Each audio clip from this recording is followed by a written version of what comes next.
بسم اللہ الرحمن الرحیم۔ جس رات بالڈون کی فوج نے ہما کے قلعے کو محاصرے میں لے رکھا تھا، اسے 2 راتیں پہلے لڑکیوں نے پیش قدمی کے دوران صلیبی لڑکیوں سے کہہ دیا تھا کہ وہ ان کی باتیں سمجھ گئی ہیں اور وہ کسی وقت بھی مذہب تبدیل کر لیں گی۔ بالڈون کو بتایا گیا تو اس نے چاروں لڑکیوں کو بیش قیمت ہار پیش کیے اور چاروں کے گلے میں چھوٹی چھوٹی صلیبیں لٹکا دی، مگر اس نے صلیبی لڑکیوں کو الگ کر کے کہا، میں ان چاروں میں سے کسی کے ہاتھ سے کچھ کھاؤں پیوں گا نہیں۔ ہو سکتا ہے انہوں نے ڈر کی وجہ سے مذہب تبدیل کیا ہو۔ زبان سے مذہب تبدیل کیا جا سکتا ہے، دل کی تبدیلی آسان نہیں ہوتی۔ ان کے دلوں پر قبضہ کرنے کی کوشش کرو۔ مسلمانوں کو خریدنا کوئی مشکل نہیں، لیکن مسلمانوں پر بھروسہ کرنا بھی خطرے سے خالی نہیں۔ جو مسلمان ایمان کے پکے ہوتے ہیں وہ ایسی ایسی قربانی دے ڈالتے ہیں جس کا ہماری قوم تصور بھی نہیں کر سکتی۔ یہ لڑکیاں کہیں بھاگ کر نہیں جا سکتی، لیکن ان پر نظر رکھنا کہ یہ مجھ پر وار نہ کر جائیں۔ محاصرے کی پہلی رات یہ چاروں لڑکیاں الگ خیمے میں سوئی ہوئی تھی۔ بالڈون بھی ان کے ساتھ ہنس کھیل کر سو گیا تھا۔ تمام چھوٹے بڑے کمانڈر بے ہوشی کی نیند سوئے ہوئے تھے۔ فوج کو بھی ہوش نہیں تھی، صرف سنتری اور بالڈون کے باڈی گارڈ کے 4-5 سپاہی جاگ رہے تھے۔ قرون ہما کی ایک وادی قلعے کی طرف نکلتی تھی۔ آگے قلعے تک میدان تھا۔ اس وادی سے کم و بیش 1000 پیادہ سپاہی دبے پاؤں نکلے۔ ان کے کمانڈر نے انہیں ٹولیوں میں بانٹ کر پھیلا دیا۔ وہ آگے بڑھتے گئے۔ بالڈون کی فوج کے خیمے دور نہیں تھے۔ یہ پیادہ سپاہی العادل کے تھے۔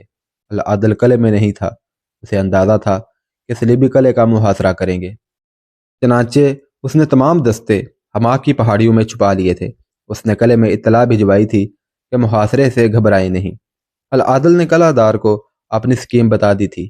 یہی وجہ تھی کہ قلعہ دار صلیبیوں کی للکار کا جواب پوری دلیری سے اور تیروں کی بوچھاڑ سے دے رہا تھا۔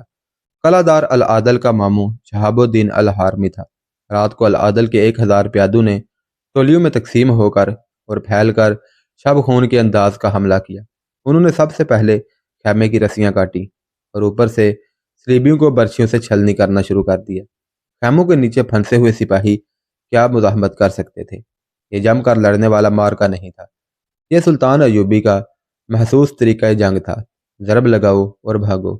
اتنی بڑی فوج کے خلاف 1000 سپاہی جم کر لڑ بھی نہیں سکتے تھے۔ ٹولیوں کو مختلف کام دیے گئے تھے کہ 2-3 ٹولیوں نے صلیبیوں کے گھوڑوں، اونٹوں اور خچروں کے رسے کھول دیے۔ یہ 1000 سپاہی بگولے کی طرح آئے اور دائیں بائیں کو نکل گئے۔ صلیبیوں کی فوج میں ایسا شور اٹھا اور ایسی ہڑبونگ مچی کہ زمین و آسمان کانپنے لگے۔ بالڈون کی آنکھ کھل گئی۔ اس کے کمانڈر بھی جاگ اٹھے۔ خیمے سے باہر جا کر بالڈون نے دیکھا کہ کہیں آگ لگی ہوئی ہے۔ العادل کے سپاہیوں نے خیموں کو آگ لگا دی تھی۔ خیمے کے وقت انہوں نے اللہ اکبر کے نعرے لگائے تھے۔ یہ نعرے مسلمان لڑکیوں نے بھی سنے تھے۔ وہ سمجھ گئیں کہ یہ مسلمان فوج کا حملہ ہے۔ ایک لڑکی نے کہا کہ بھاگ چلو، لیکن 2 لڑکیاں جوش میں آ گئیں۔ وہ بالڈون کو قتل کرنے کے لیے تیار ہو گئیں۔ وہاں مشعلیں جلا دی گئیں۔ بالڈون کے باڈی گارڈ اس کے ارد گرد گھوڑوں پر سوار کھڑے ہو گئے۔ اتنے میں زمین بڑی زور سے ہلنے لگی اور ہزاروں گھوڑوں کی ٹاپ سنائی دینے لگی۔ یہ العادل کے سوار تھے، جن کی تعداد مسلمان مورخ 2000 بتاتے ہیں اور یورپی مورخ 4000 سے زیادہ۔ ان گھوڑ سواروں نے پھیل کر بڑا ہی شدید اور خون ریز ہلہ بولا۔ صلیبی مقابلے کی حالت میں نہیں تھے۔ انہیں ابھی معلوم ہی نہیں ہو سکا تھا کہ یہ کیا ہو رہا ہے اور حملہ آور کہاں سے آئے ہیں۔ ان کے نعروں سے ثبوت ملتا تھا کہ مسلمان ہیں۔ العادل کے سوار صلیبیوں کے محاصرے کو توڑتے ہوئے اور راستے میں جو آیا اسے گھوڑوں تلے رونتے یا تلواروں اور برچھیوں کا نشانہ بناتے ہوئے قلعے کی طرف نکل گئے۔ کمانڈروں کی پکار پر انہوں نے گھوڑے پیچھے کو موڑے اور ایڑی لگا دی۔ وہ ایک بار پھر افراتفری میں بھاگتے دوڑتے صلیبیوں میں سے گزرے۔ قلعے کی دوسری طرف جو صلیبی فوج تھی اس پر حملہ نہیں ہوا تھا۔ اس حصے نے ادھر کا شور و غوغا اور گھوڑوں کی قیامت خیز آوازیں سنی تو ان میں بھی بھگدڑ مچ گئی۔ ادھر کے صلیبی سپاہی ادھر کو بھاگے۔ ان کے ہزارہ گھوڑے، اونٹ اور خچریں کھول دی گئی تھی۔ انہوں نے بھاگ دوڑ کر سپاہیوں کو کچلنا اور خوف زدہ کرنا شروع کر دیا۔ بالڈون کی فوج کا وہ حصہ بھاگ اٹھا۔ ادھر چاروں مسلمان لڑکیاں لاپتہ ہو گئی۔ ان میں سے ایک اس کوشش میں تھی کہ مسلمان سپاہیوں کو بتائے کہ بالڈون یہاں ہے، مگر وہاں سب سوار تھے اور سر پٹ گھوڑے دوڑا رہے تھے۔ وہ صلیبیوں کی فوج سے دور نکل گئی۔ 2-3 سواروں کے ساتھ چیختی چلاتی دوڑی، مگر وہاں اس قدر شور تھا کہ کسی نے اس کی آواز نہ سنی۔ کوئی اس کی طرف توجہ نہ دے سکا۔ وہ دور پیچھے نکل گئی۔ ایک سوار نے گھوڑا روک لیا۔ لڑکی نے اسے ہانپتی کانپتی آواز میں بتایا کہ وہ مسلمان ہے اور اس جیسی 3 اور مسلمان لڑکیاں صلیبی بادشاہ کے قبضے میں ہیں۔ بالڈون کی خیمگاہ، جو اس کا جنگی ہیڈ کوارٹر بھی تھا، فوج سے الگ اور دور تھی۔ لڑکی کی آواز پر جس سوار نے گھوڑا روکا تھا وہ کوئی کماندار تھا۔ اس نے لڑکی کو گھوڑے پر بٹھایا اور پیچھے لے گیا۔ وہاں العادل کا ایک سالار تھا جس نے لڑکی کی پوری بات سنی۔ لڑکی نے بالڈون کے ہیڈ کوارٹر کی نشاندہی کی۔ سالار نے وہاں شب خون مارنے اور بالڈون کو پکڑنے کے لیے 2 جیش تیار کیے اور خود ان کی قیادت کی۔ اس نے سرپٹ گھوڑے دوڑا کر بالڈون کی خیمگاہ کو گھیرے میں لے لیا۔ ان کے ساتھ جلتی ہوئی مشعلیں بھی تھیں۔ سالار نے بالڈون کو للکارا، خیموں کو آگ لگانے کی دھمکی دی۔ ان میں ملازم، صلیبی اور 3 مسلمان لڑکیاں اور چند ایک سپاہی تھے۔ ان سب کو پکڑ لیا گیا۔ بالڈون کے متعلق پوچھا گیا، کوئی نہ بتا سکا کہ وہ کہاں ہے۔ اس وقت بالڈون گھبراہٹ کے عالم میں آگے چلا گیا تھا۔ اسے معلوم ہو گیا تھا یہ مسلمان فوج کا شب خون ہے، لیکن وہاں اس قدر بھگدڑ تھی اور اتنے زیادہ گھوڑے دوڑ رہے تھے اور زخمی ایسی بری طرح چیخ رہے تھے کہ صورتحال پر قابو پانا بالڈون کے بس کا روگ نہیں تھا۔ وہ واپس اپنی خیمگاہ کو چل پڑا۔ اس کے ساتھ باڈی گارڈز بھی تھے۔ وہ خیمگاہ سے ابھی کچھ دور ہی تھا کہ ادھر سے ایک سوار گھوڑا دوڑاتا آیا۔ گھوڑا اس کے سامنے روک کر بالڈون سے کہا کہ وہ کہیں چلا جائے، اپنی خیمگاہ میں نہ جائے، کیونکہ وہاں مسلمان فوج پہنچ چکی ہے۔ بالڈون نے وہیں سے گھوڑے کا رخ پھیر لیا۔ رات بھر العادل نے ضرب لگاؤ اور بھاگو کی کارروائی جاری رکھی۔ جب صبح طلوع ہوئی تو ہما کے قلعے کے ارد گرد صلیبیوں کی لاشیں بکھری ہوئی تھیں۔ ان میں زخمی بھی کراہ رہے تھے اور ان میں العادل کے شہیدوں کی لاشیں بھی تھیں۔ کچرے، گھوڑے اور اونٹ دور دور بکھرے ہوئے چل رہے تھے۔ وہاں بالڈون تھا، نہ اس کی فوج۔ صلیبی اپنی رسد بھی پھینک گئے تھے۔ العادل نے اپنی فوج کو حکم دیا کہ وہ دشمن کا سامان اکٹھا کرے اور اس کے جانوروں کو پکڑے۔ العادل کا یہ حملہ دلیری، جذبے، فن و حرب و ضرب کے لحاظ سے قابل تعریف حملہ تھا، مگر جنگی نقطۂ نگاہ سے اس سے کوئی فائدہ اٹھایا نہ جا سکا۔ ضرورت یہ تھی کہ افراتفری میں بھاگتے ہوئے صلیبیوں کا تعاقب کر کے ان کی جنگی قوت کو مکمل طور پر تباہ کر دیا جاتا، پھر پیش قدمی کر کے اس علاقے میں داخل ہوا جاتا جو صلیبیوں نے فتح کر لیا تھا۔ قیدی پکڑے جاتے جنہیں اپنے قیدی چھڑانے کے لیے استعمال کیا جا سکتا، مگر العادل کے لیے ممکن نہ تھا کہ کامیاب شب خون سے کوئی بڑی کامیابی حاصل کر سکتا۔ اس کی وجہ یہ تھی کہ اس کے پاس فوج کی کمی تھی۔ وہ تعاقب کے قابل نہیں تھا۔ شب خون اور چھاپا مارنے سے دشمن کو پریشان اور ادموا کیا جاتا ہے۔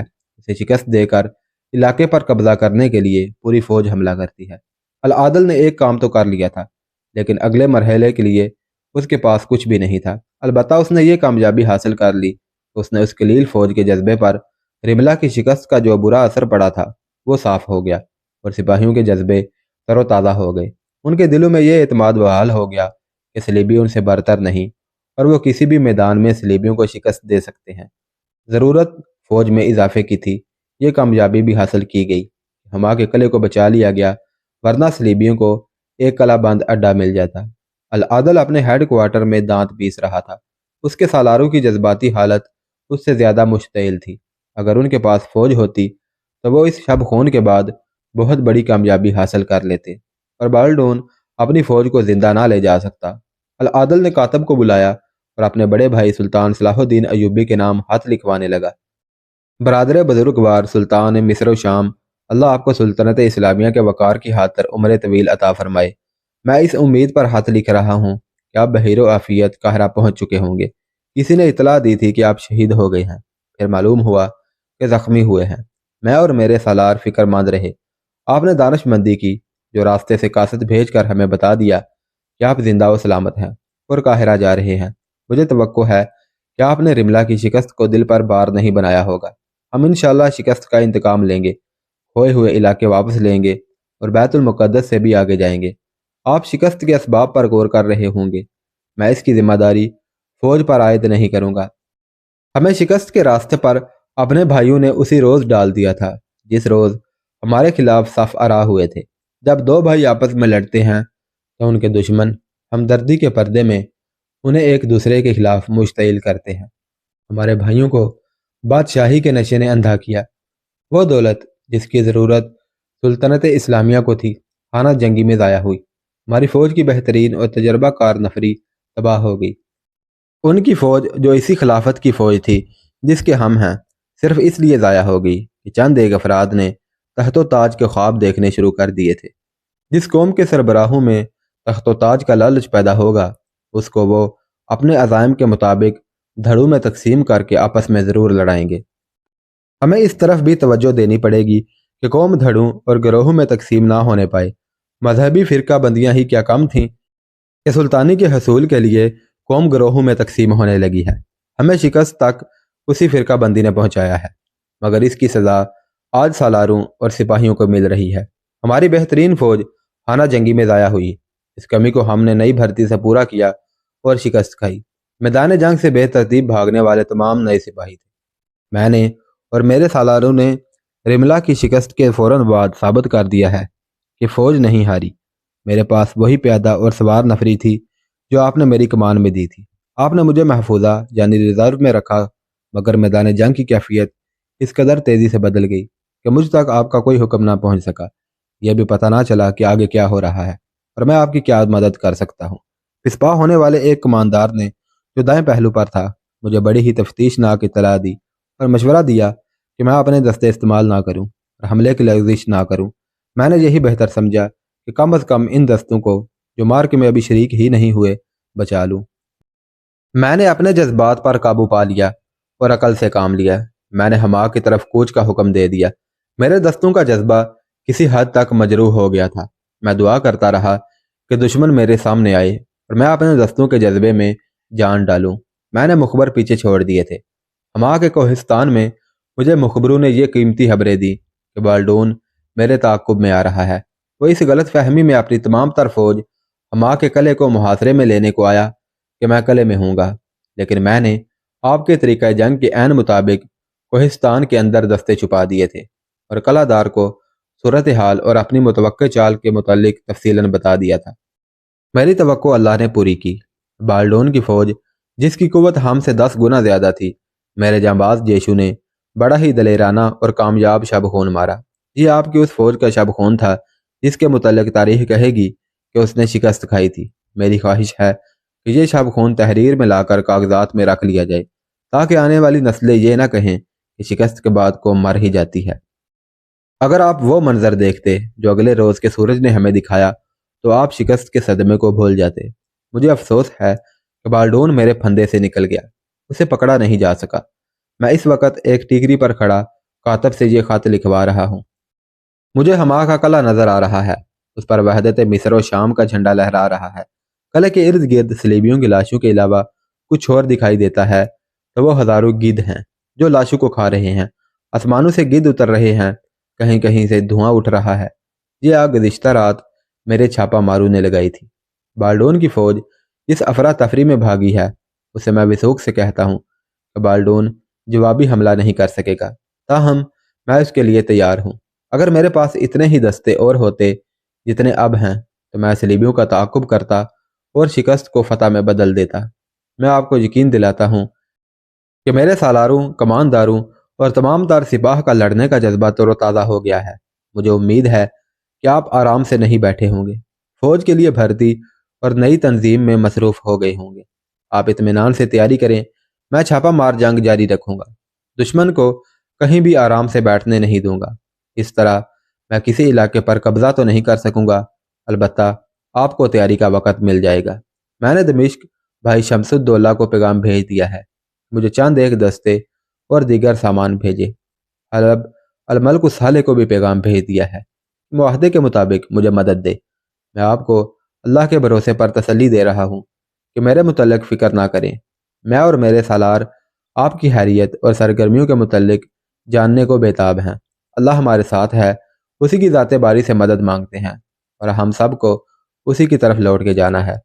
العادل نے ہاتھ پڑوا کر سنا، اس پر دستخط کیے اور کاسد کو دے کر قاہرہ کو روانہ کر دیا۔ قاہرہ کی فضا پر مایوسی کے بادل چھائے ہوئے تھے۔ سلطان صلاح الدین ایوبی وہاں پہنچ چکا تھا۔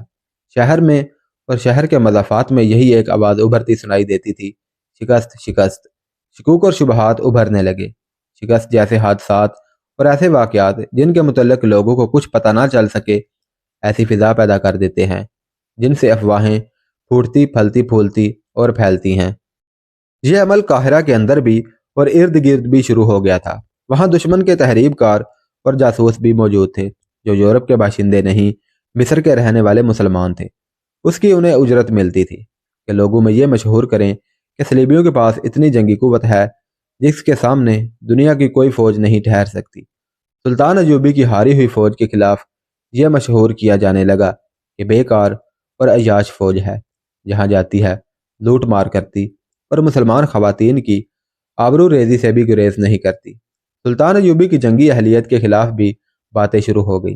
لوگ جس قدر سیدھے سادے ہوتے ہیں اتنے ہی زیادہ افواہوں اور جذباتی باتوں کو مانتے ہیں۔ مصریوں نے دہشت کو بھی قبول کرنا شروع کر دیا تھا۔ زیادہ تر دہشت وہ سپاہی پھیلاتے تھے جو اکیلے یا دو دو چار چار کی ٹولیوں میں مصر کی سرحد میں داخل ہو رہے تھے۔ یہ دیہات کے رہنے والے تھے جنہیں بھرتی کر کے اور تھوڑی سی ٹریننگ دے کر میدان جنگ میں لے جایا گیا تھا۔ العادل نے ٹھیک لکھا تھا کہ بادشاہی کے لالچی مسلمان امراء اپنی اور سلطان ایوبی کی فوج کو خانہ جنگی میں ضائع نہ کرا دیتے تو نئی بھرتی کو میدان جنگ میں لے جانے کا خطرہ مول نہ لیا جاتا۔ ایک غلطی بھرتی کرنے والے چند ایک حکام نے کی تھی، جو یہ تھی کہ فوج میں کشش پیدا کرنے کے لیے انہوں نے بھرتی ہونے والوں کو مال غنیمت کا لالچ دیا تھا، جبکہ ضرورت یہ تھی کہ انہیں جہاد کے فضائل اور اغراض و مقاصد بتائے جاتے اور بتایا جاتا کہ ان کا دشمن کون ہے، کیسا ہے اور اس کے عزائم کیا ہیں۔ یہ سپاہی پیادہ بھی آ رہے تھے، اونٹوں اور گھوڑوں پر بھی آ رہے تھے۔ جب کوئی سپاہی کسی آبادی میں داخل ہوتا تھا، لوگ اسے گھیر لیتے، کھلاتے پلاتے اور میدان جنگ کی باتیں پوچھتے تھے۔ یہ گنوار سپاہی شکست کی خفت مٹانے کے لیے اپنے کمانڈروں کو نااہل اور عیاش ثابت کرتے اور صلیبی فوج کے متعلق دہشت ناک باتیں سناتے تھے۔ بعض کی باتوں سے پتہ چلتا تھا جیسے صلیبیوں کے پاس کوئی مفوق الفطرت قوت ہے جس کے زور پر وہ جدھر جاتے ہیں صفایا کرتے جاتے ہیں۔ ایسے مورخوں کی تعداد زیادہ تو نہیں، لیکن دو تین جس میں ارنول قابل ذکر ہے، لکھا ہے کہ صلیبی ایک خفیہ ہتھیار لائے تھے اور یہی ان کی فتح کا باعث بنا تھا۔ تاریخ کے مختلف تحریروں میں اس خفیہ ہتھیار کا آگے چل کر کوئی ذکر نہیں ملتا۔ قاضی بہاؤالدین شداد کی ڈائری میں جو عینی شاہد ہے، ایسے کسی ہتھیار کا ذکر نہیں۔ اس دور کے دیگر واقعہ نگاروں اور کاتبوں کی تحریریں بھی اس پر اسرار ہتھیار کے متعلق خاموش ہیں۔ غالباً یہ ہتھیار اس پراپوگنڈے کا ایک حالی ہتھیار تھا جسے مصر اور دیگر مسلمان علاقوں میں صلیبیوں کی دہشت پھیلانے کے لیے کیا گیا تھا۔ ہو سکتا ہے اس کے بہت زیادہ ذکر سے مورخوں نے اسے حقیقی سمجھ لیا ہو۔ یہ خفیہ ہتھیار دراصل پراپوگنڈا تھا جس کا مقصد یہ تھا کہ قوم کی نظروں میں فوج کو ذلیل و رسوا کر دیا جائے تاکہ سلطان ایوبی کی فوج قوم کے تعاون اور نئی بھرتی سے محروم ہو جائے۔ دوسرا یہ کہ مسلمانوں پر صلیبیوں کی دھاک بیٹھ جائے، اور تیسرا یہ کہ سلطان ایوبی کے خلاف عدم اعتماد کی فضا پیدا ہو جائے۔ چوتھا یہ کہ کچھ اور لوگ سلطانی کے دعوے دار بن جائیں اور ایک بار پھر خانہ جنگی شروع کرائی جائے۔ سلطان ایوبی دشمن کے اس ہتھیار سے اچھی طرح واقف تھا۔ اس نے قاہرہ پہنچتے ہی اپنے انٹیلیجنس کے ڈائریکٹر علی بن سفیان، کوتوال غیاث بلبیس اور ان دونوں کے نائبین کو بلا کر پوری وضاحت سے بتا دیا تھا کہ اب وہ دشمن کے اس زمین دوز حملے کو روکنے کے لیے سخت اقدامات کریں اور اپنے جاسوسوں اور مخبروں کو زیر زمین کر کے سرگرم کر دے۔ مگر لوگ جاننا چاہتے تھے کہ اس شکست کے اسباب کیا ہیں اور اس کا ذمہ دار کون ہے۔ رملہ سے قاہرہ تک کی مسافت بڑی ہی لمبی تھی اور سفر بھیانک اور کٹھن تھا۔ راستے میں پہاڑی علاقے بھی تھے، مٹی اور ریت کی ٹیلوں کی بھول بھلائیاں بھی، اور صحرا بھی تھا جو بھولے بھٹکے مسافروں کا خون چوس لیا کرتا ہے۔ سلطان ایوبی کے وہ سپاہی جو میدان جنگ سے مصر کو چل پڑے تھے، وہ اس لمبی اور بھیانک مسافت میں بکھر گئے تھے۔ ان کی واپسی کا منظر ہیبت ناک تھا۔ ان میں جو ایک زار کے سفر سے آشنا نہیں تھے، وہ جہاں گرتے وہاں سے اٹھ نہیں سکتے تھے۔ ان کی لاشیں صرف ایک روز سالم نظر آتی تھیں، اگلے روز صحرائی لومڑیاں اور بھیڑیے ان کی ہڈیاں بکھیر دیتے تھے۔ ٹولیوں میں آنے والے اس انجام سے بچے رہتے تھے، اور جو اونٹوں، خچروں اور گھوڑوں پر سوار تھے ان کے زندہ واپس آ جانے کے امکانات زیادہ تھے۔ ایسی ہی ایک ٹولی چلی آ رہی تھی۔ یہ سب سپاہی تھے اور وہ اونٹوں اور گھوڑوں پر سوار تھے۔ راستے میں ان کے اکیلے دھکیلے ساتھی ان کے ساتھ ملتے گئے اور یہ ٹولی 30-40 افراد کا قافلہ بن گیا۔ وہ اس بھیانک ریگزار میں سے گزر رہے تھے جو آج صحرائے سینائی کہلاتا ہے۔ اکٹھے ہونے کی وجہ سے ان کا حوصلہ قائم تھا، مگر افق تک پانی کے آثار نظر نہیں آتے تھے۔ دور دور میدان جنگ سے زندہ نکلے ہوئے فوجی ایک ایک دو دو قدم گھسیٹتے جاتے نظر آتے تھے۔ وہ ایک دوسرے کی کوئی مدد نہیں کر سکتے تھے، سوائے اس کے کہ کوئی مر جاتا تو اس کا کوئی ساتھی اسے ریت میں دفن کر دیتا۔ سواروں کا یہ قافلہ چلا آ رہا تھا۔ آگے وہ علاقہ آ گیا جہاں مٹی کے اونچے نیچے ٹیلے دیواروں، ستونوں اور مکانوں کی طرح کھڑے تھے۔ کسی نے دور سے ایک ٹیلے پر ایک آدمی کا سر اور کندھے دیکھے اور وہ غائب ہو گیا۔ دیکھنے والے نے اپنے ساتھیوں سے کہا کہ اس جگہ چل کر رک جائیں گے، وہاں کوئی اور بھی ہے، پانی نہ ملا تو سایہ مل جائے گا۔ قافلے میں اکثریت ان آدمیوں کی تھی جن کے دماغ تھکن اور پیاس سے معاف ہوئے جا رہے تھے۔ اس سے پہلے وہ جنگ کی باتیں کرتے رہے تھے، مگر اب ان کے منہ سے بات بھی نہیں نکلتی تھی۔ ان کے جانوروں میں ابھی جان تھی، وہ اچھی طرح چلے جا رہے تھے۔ 1 میل دور ٹیلے کی مسافت 100 کوس کی مسافت بن گئی۔ قافلہ وہاں پہنچ گیا اور 2 ٹیلوں کے درمیان سے اندر چلا گیا۔ اندر ٹیلوں کا سایہ تھا۔ سب جانوروں سے اترے، جانوروں کو سائے میں چھوڑ کر سب ایک عمودی ٹیلے کے سائے میں بیٹھ گئے۔ ابھی بیٹھے ہی تھے کہ ایک ٹیلے کی اوٹ سے ایک آدمی سامنے آیا اور بت بن کر کھڑا ہو گیا۔ وہ سر سے پاؤں تک سفید کپڑوں میں ملبوس تھا۔ ایک لمبا اور سفید چوغا تھا جو کندھوں سے ٹخنوں تک چلا گیا تھا۔ اس کی داڑھی سیاہ تھی، لمبی نہیں تھی، خوبی سے تراشی ہوئی تھی۔ اس کے ہاتھ میں عصا تھا جو عموماً عالم فاضل یا خطیب ہاتھ میں رکھتے تھے۔ وہ خاموش کھڑا تھا۔ اسے دیکھ کر سب پر خاموشی طاری ہو گئی۔ کسی نے آہستہ سے کہا، حضرت خضر علیہ السلام ہیں۔ یہ اس زمین کا انسان نہیں۔ ایک اور نے سرگوشی کی۔ قافلے والوں کو ڈر محسوس ہونے لگا۔ وہ تو پہلے ہی ڈرے ہوئے تھے۔ اس پر اسرار آدمی نے ان کے ڈر میں اضافہ کر دیا۔ کسی میں ہمت نہیں تھی کہ اس سے پوچھتا کہ آپ کون ہیں۔ ایسے ظالم صحرا میں اس حیثیت کے کسی آدمی کی موجودگی حیران کن تھی۔ وہ کوئی فوجی ہوتا تو سپاہیوں کے اس قافلے میں سے کوئی بھی نہ ڈرتا۔ ان کے ڈر میں اس وقت دہشت آ گئی جب اس آدمی کے پہلو میں ایک عورت اس طرح آن کھڑی ہوئی جیسے اس آدمی کے جسم سے نمودار ہوئی ہو۔ وہ اس کے پیچھے سے سامنے ہوئی اور اس کے پہلو میں کھڑی ہو گئی تھی۔ فوراً بعد اسی طرح ایک اور عورت اس کے دوسرے پہلو میں نمودار ہوئی۔ دونوں عورتیں سر سے پاؤں تک مستور تھیں۔ ان کی آنکھوں کے سامنے جالی کی طرح باریک کپڑا تھا۔ برقع نما لبادے سے ان کے ہاتھ بھی نظر نہیں آتے تھے۔ تم پر اللہ کی رحمت ہو، اس آدمی نے کہا۔